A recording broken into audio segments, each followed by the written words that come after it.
one. All right. We are currently heading into the mental health moment. Today is Tuesday. Yes. This is where we really are able to focus in on what it is that you can do by listening to just a radio show. Giving you some solutions, identify some potential hazards, and help you avoid mental health disaster. And so we love the fact that the Something for Kelly and the Morgan Foundation brought the mental health idea to 1160 AM KBDT. And just glad that we've got Chris Getz and Acadia Health on board to make this happen. And so good morning, Steve. Good morning, Patty. Good morning, John. Good morning, Kathy. Good morning. Hey, nobody invited you to say good morning to her. They're nice. I need a mental health moment here. Did that trigger you?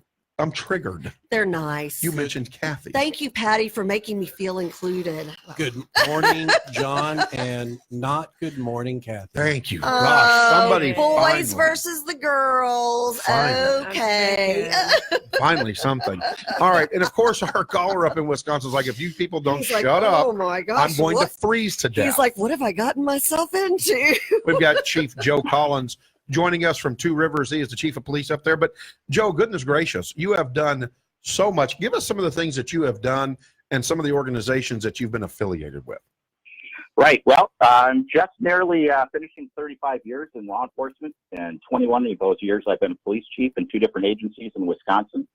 I've had the fortune of being accepted and going to the National Academy at the FBI. Oh, wow. And that leadership training program.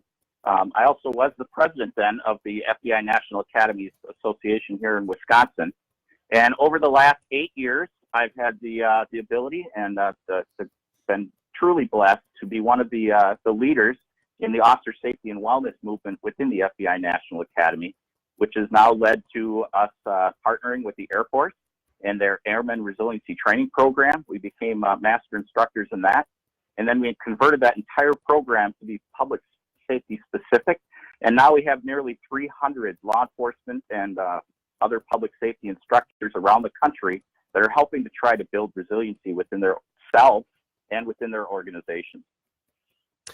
You know, one of the things, first of all, I want to thank Acadia Healthcare for helping set up Joe Collins, Chief Collins. He is a superstar when it comes to looking at and dealing with mental health, resiliency, coping skills in our first responders, and then also being able to translate that to the general community from their first responder position. And so, Joe, talk to us about some of the things you have done and some of the places you've learned about mental health, about coping, about resiliency, and then how to pass it on to other officers and first responders.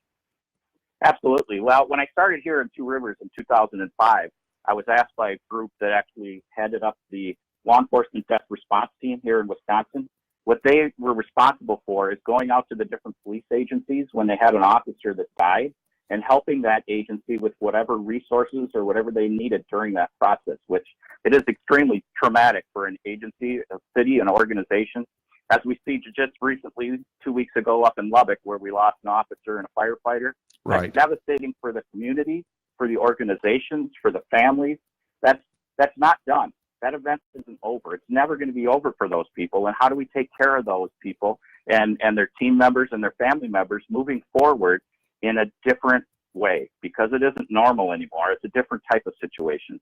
And when I was working within that organization, one of our key members, Mary Van Hout, who teaches nationally on suicide prevention, let me know that there was actually another situation on the exact same day we lost an officer, that we had a 35-year-old officer in the Milwaukee area that put a gun in her mouth and took her life. And we didn't know about that. And it was kind of like we learned about it under the radar, because that was back in a time where we didn't talk about this stuff.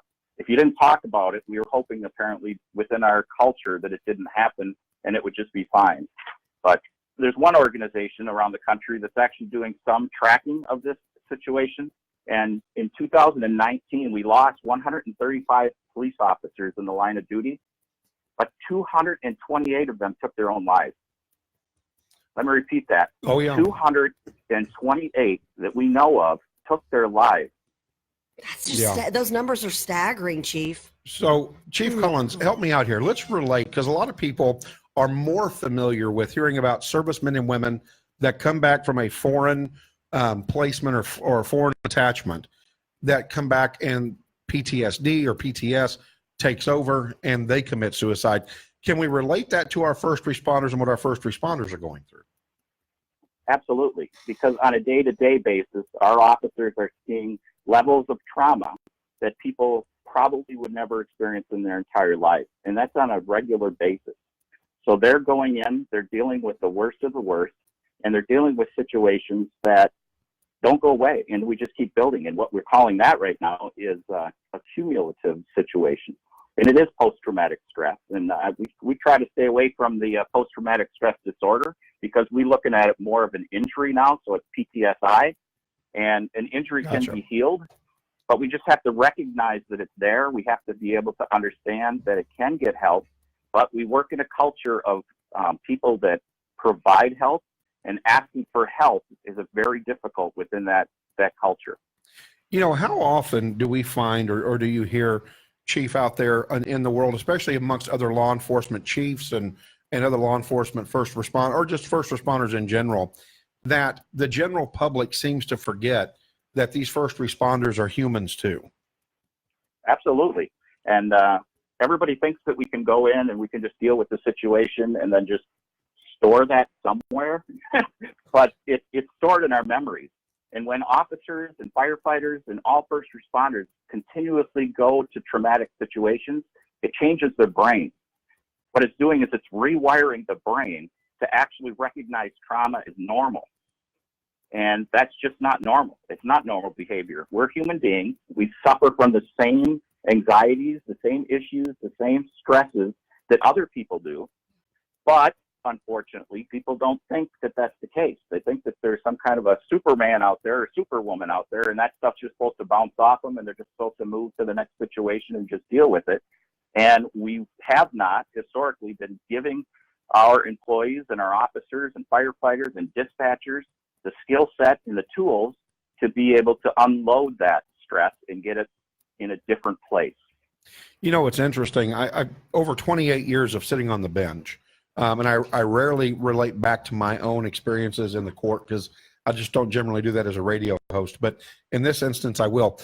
In referring to at-risk families, I have found that coping, even with just the ability to get up in the morning, is difficult, and they haven't had a traumatic job or traumatic profession where day in and day out they are seeing the depravities and the impoverished, the poverty that exists out on the streets, watching kids not get to eat, not having proper clothes, not having proper shoes, and then watching drug dealers selling heroin to teens, or seeing, you know, somebody murdered and having to draw an outline chalk. How do we go on a PR run to show people that, hey, being a first responder is not easy, and we're being super hypercritical of our first responders, and we're losing first responders?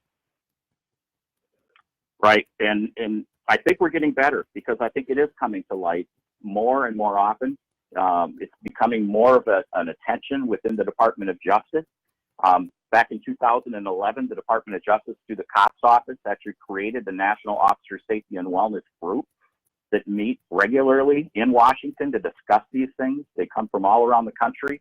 And what we're doing is trying to help. And more organizations are actually recognizing the fact that we have to take care of our people, not just physically, not just giving them the tools or the equipment, but actually helping them heal when they're injured psychologically, and letting them know it's okay to be normal. It's okay to have pain.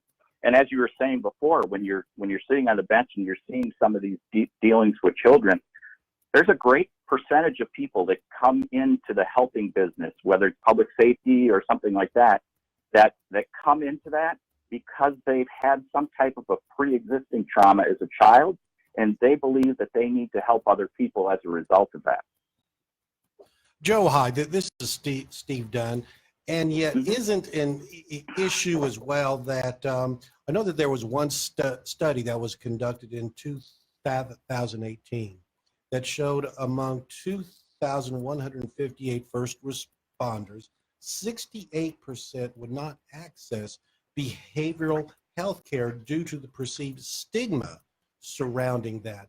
Wonder if you could address that and what can be done to possibly get that percentage down. Well, what we have to do is we have to come at it from many different angles, because we have organizations that are led by people that don't understand that they have to actually help people during traumatic situations when they're responding to those and after them. What we're doing here in Wisconsin is we've added 40 hours of wellness training within our police academies, so that as our officers are starting in the academy, they're getting these things, but that has to transition and translate then back to the organizations that they're going to work with. So I think that we're getting the new culture coming in, and there's a different mindset, I think, coming in and talking about issues and things like that is a little bit different than when I started back in the 80s, where we did just suck it up and move on to the next call and don't let anything bother you. But if things were bothering you then, there's a stigma there that I can't ask for help because I'm going to be looked at as weak or something less. And then that builds shame within the individual and fear that if I do something or if I say something, I'm going to be looked at as different, weak, that I can't handle the job, and that nobody wants to be around me then. And it's just a different situation. It wasn't looked as an injury. And one of the instructors that I talk about, if one of our officers or one of our firefighters went out on a call and they broke their leg, boy, we would make sure that we were there for them. We'd get dinner for them. We'd do everything for them. But if they go on a call and they break their brain because of the things that they've seen and the trauma that it's created in their life, oh, I don't know what to say. Maybe back away from that person. And that's just wrong. But I think we're getting better because we're instilling peer support groups. We here within our police department, we do annual check-ins with a mental health provider where every single employee, including the secretary, get to sit down for 45 minutes with a mental health provider and just talk to them. Tell them how things are going, talk about the weather, talk about fishing, or talk about their problems. But everybody's scheduled, so it's not something that's abnormal, it's just normal. Hello, this is Patty, and thank you very much for joining us this morning. I think this is a tremendous effort that you're sharing. Thank you. The question that I have, or the point that I'd like you to elaborate on, the preparation and the training are critical, and you're obviously addressing that. So is there some way that you can evaluate an applicant when they are preparing to join the force or join whatever segment that they're going to join? What is their capacity in mental health to be able to establish their ability to handle the stress? Right. And obviously here, what we do is we do a psych evaluation, but that's kind of a snapshot of the person at that particular moment. And they do a very good job. But I think what we can do now is through interviews, we can ask different questions, asking about resiliency, asking questions about whether or not they truly have a purpose in life, or they've identified why they get out of bed in the morning, like the judge was saying before. If you don't have a purpose and you don't have an idea of why you're going to put your feet on the ground, get out of bed and move forward, then why are you doing it? Well, I'll tell you what, amen. And when we come back, we're going to talk about, and I'm going to bring us back to what a couple of veterans had told me when they had gotten up to the brink of wanting to commit suicide, and how we can relate that to our first responders. And then we're going to ask Chief Collins, how can we relate best to our community the same resiliency and coping skills that he is teaching other first responders? How do they relate that back to the folks that are in the middle of trauma? And so we'll be right back with Chief Joe Collins from Two Rivers, Wisconsin, up in the Green Bay area. When I'm up there, Chief, I'm going to have to come up there and buy you a cup of coffee. How about a bride? Well, I will tell you this. There you go. Hey, you're speaking my language, my favorite food. All right, we're 1160 AM KBDT. If you want to continue to hear the conversation, go to our Facebook page at JP, Kathy, and the crew. We'll continue talking about it. Catch the weather and traffic when we come back here at 1160 AM. All right. So Great stuff, Chief. Chief Collins, let's go ahead and ask another question off of our list for our Facebook viewers, because I want to come back on the radio with what Right. I've got. Yeah, I understand.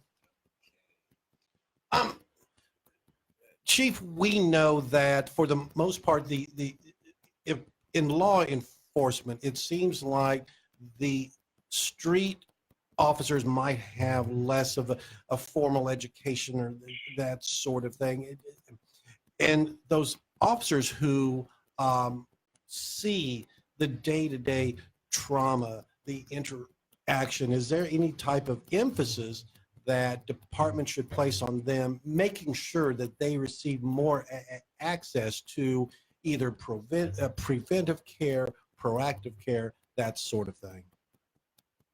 Absolutely. And where we're looking at trying to get to as many people as possible is through our peer support teams and having people trained to recognize the different signs or signals within individuals as they're coping or possibly not coping with the situations that they go, and then making sure that they understand what the different resources are available in those type of situations. So on another possibly controversial point, I know that sometimes in courts there is this perception that officers will not testify against other officers. Is there any type of training for the police officer on the street to recognize that a partner might be beginning to have signs of stress or not reacting to a situation such that, and then they can report it to a safe place? So it's not exactly like they're ratting out fellow officer, but they're seeking help for them. Do any, as far as you know, do any programs like that exist? Right, and I think that that's really the basis of peer support, is that they are line officers, they're people that they work with every day, but there's someone that if I see something in another person, I'm maybe not quite sure what that's manifesting as, I can go to my peer support not anonymously and let them know that John Smith over there is concerning me and this is why. Then the peer support people can reach out and discuss it with them and see whether or not they need to move them to a different level of care or different assistance or you know, you never know what it is because we don't know what the other person's story is. It could be something going on at home. It could be a financial problem, or it could be that they're just not feeling well, or they went on a call that is still troubling them. 1 minute. Joey, real quickly here, we know in Australia there were 3 U.S. firefighters that died about a week or so ago. Can you just briefly address what their loved ones here in the States are going through, or what resources are available for them? Yeah, there's a couple of different organizations for the firefighters and their families. One that I'm quite aware of is it's called Save a Warrior, and that is a interactive experiential treatment program for first responders and military to be able to get the assistance that they need. And actually on the West Coast where they're from, there's the First Responder Support Network that also supports West Coast Trauma Retreat. And we've got about 5 seconds and we'll come back.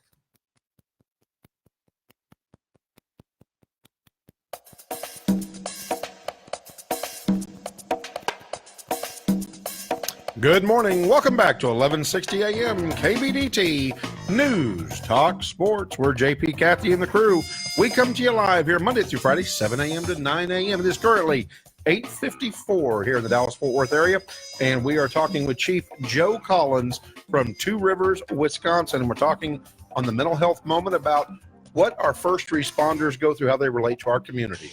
And I'll tell you, it looks like our community right now is looking at some weather. Absolutely. Rain has headed back this way. We are currently at 54 degrees here in Dallas, headed towards a high of 61 and a low of 41. Chief Joe Collins, first of all, thank you again for joining us here in our warmer weather because we don't have snow on the ground and we're just a wee bit warmer than you folks up in Wisconsin. So hopefully we've been able to warm your heart. No problem. What I can do is I can throw a little bit of it in a cooler and ship it down to you. Looking forward to it. Sure. So wanted to ask you this question, and first I wanted to set it up with this. I have several friends that were Marines that were in Iraq, in Ramadi, breaking down doors in the hottest part of that war, and they came back and they lost their mission, they lost their family, and they lost their purpose. And so what do I mean by family? Well, their platoon, you know, their who they were there with every day, shoulder to shoulder, knees to knees, you know, getting things done. And then their mission, you know, their mission was, it was laid out for them. They knew what they had to do. And then their purpose, they knew what they had to do and why they had to do it, because the why is a big deal. Do law enforcement officers and first responders, do they find themselves in the same scenario as they go through all of these different types of traumatic experiences? Absolutely. And we talked a little bit about purpose, and really what we try to do is through this training is help them to either identify what their purpose is or else to develop that. And that's through values and trying to put things in place, setting goals and setting sub goals to try to create some meaning within your life outside of what your job is as well. And sometimes we get tied up so much in who we are based on our career choice that sometimes we forget that we have to be human beings outside of that. And, you know, we talked a little bit on break with the military folks and the Save a Warrior program. They are an amazing group of people. There's actually 2 cohorts of about 20 people going through the training programs right now, one in Ohio and one in California. And they're helping public safety and military people figure out what their purpose is and finding themselves and then reconnecting with a group or what they consider a tribe, because it's kind of the tribal mentality when you're out there on a mission, is that you need to be able to rely on each other for different resources, different aspects of what you need. And that's so important to be able to establish that. You know, real quick, we have a question from the crew. Ann asked, how do you all deal with the disrespect being delivered these days? Doesn't that cause some mental issues? Absolutely, it does. And unfortunately, the national narrative on the media seems to always go toward the negative, but you also have to realize that they're selling commercials, and that's kind of why they're doing some of that, I think. But you also have to look at the vast majority of law enforcement in this country is in agencies and organizations. It's 96% of organizations have fewer than 100 police officers, and 86% of them have fewer than 10. So those people are working in extremely small and rural areas, and guess what? The communities love their police. They love what the police do for them on a regular basis. We just had a critical incident about 2 months ago, and we saw that. We saw an amazing outpouring of support and love for our officers and our organization. And the only negative that we heard or saw on some of the postings were people that had no idea where Two Rivers even was. Yeah. We believe that they were probably sitting in their mom's basement, and they're on their Facebook pages, and they're and they're just out hating. And what we have to do is, unfortunately, our personality or our existence as human beings is to focus on the negative and not center the positive because somebody said something bad, and you just got to let it go. Well said. Well, I'll tell you what, Chief Collins, real quick, we've got about, 30 seconds. How do we relate the resiliency, the coping skills, and how to focus on the positive to the community from our first responders? Well, I think what you have to realize is that Did we lose him? I'm there. I just got a lot of noise in my ear. Just keep talking. We can hear you. Yeah, okay. So you're always one thought away from changing your mind. So what you have to do is you have to realize that you can actually change your mindset by changing your thought. Take control of your thoughts and your mindset, because it can be positive, and you are in charge of that. All right. Chief, stay with us for just a minute. Don't hang up. We'll still do some more Facebook right after this. We're 1160 AM KBDT, News Talk Sports, and thank you for joining us. Again, if you want to hear the conversation, go to JP, Kathy, and the crew on Facebook. Hey. My headset went out. All right. Went in and out for a second. Chief, are you there still? Yeah, the music was 10 times louder than what you guys were there for. Yeah, it gets pretty loud. It happens. It just kind of moves in and out. It's a precocious thing, We just let it happen.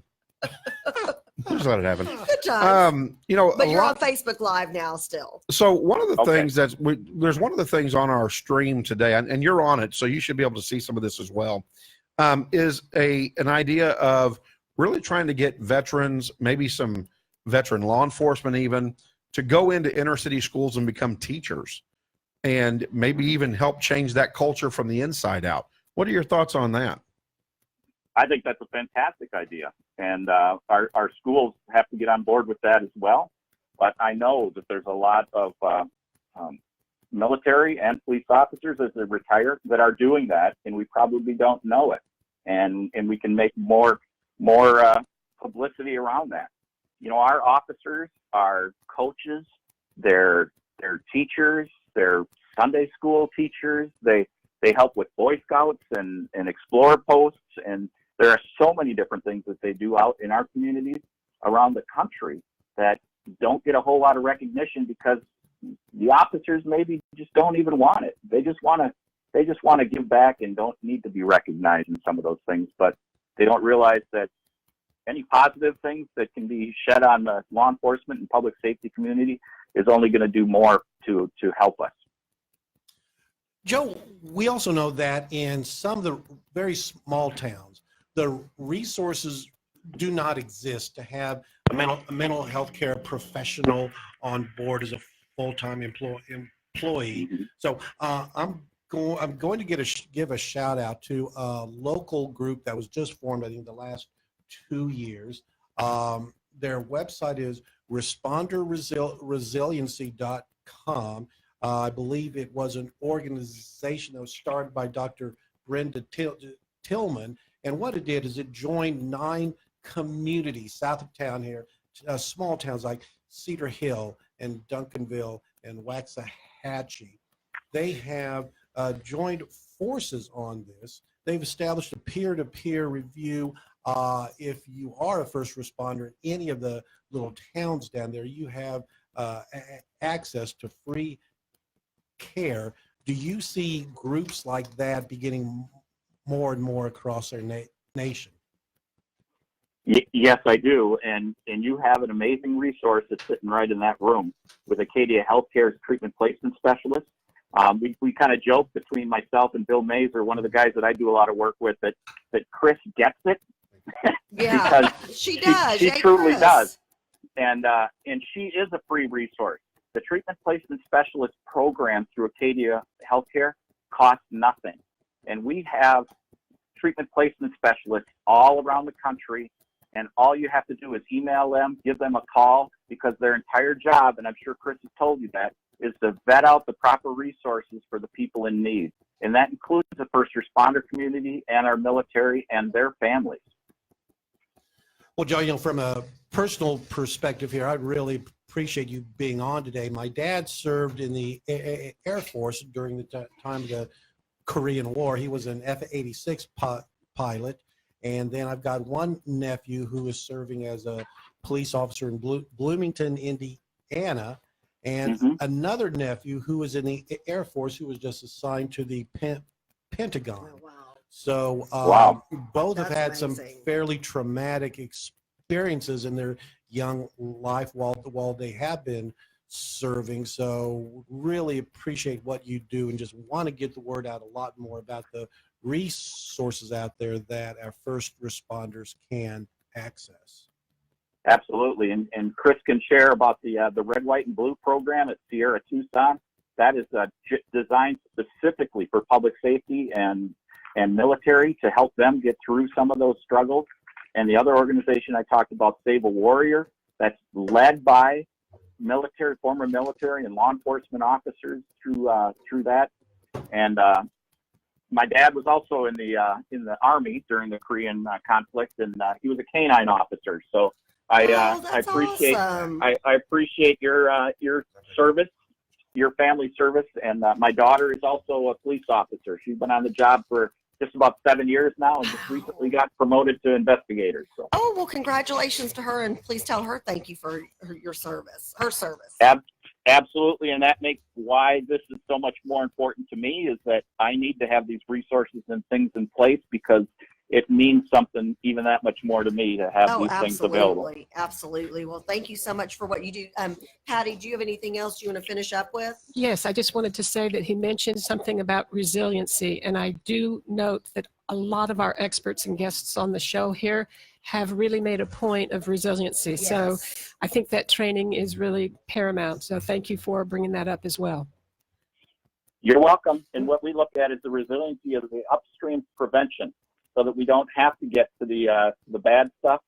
We're still going to go through traumatic situations and stuff, but what we want to do is do the resiliency training ahead of time, because it's very difficult to develop your belief system when in a time of crisis.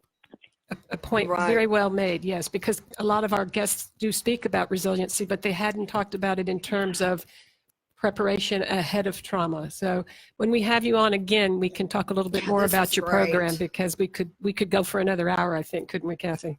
Absolutely. Thank you so much. We do appreciate you and look forward to having you on as a guest again. Absolutely, and maybe it'll be in the studio. We So, would love that. Come and get some of the warm weather. You're definitely welcome. all right. We'd love to Thanks see Well, so thank much, you. Chief. We appreciate you. Thank you, Chief. Have a good Thank day. you. Thank you, and I'm very grateful for you having me on today. Oh, you Thank bet. We're blessed to have had you. Have a blessed rest of the week and stay safe. Thank you. Okay. Bye-bye. Bye. By Facebook tomorrow, Dr. Dave will be talking coronavirus, and get your questions ready. I know I went to, oh gosh, like 5 or 6 places yesterday, and everywhere in Plano, they were out of those surgical masks. So just craziness. Anyways, so we will see y'all tomorrow. Love you guys. Thanks for staying tuned today for our mental health moment.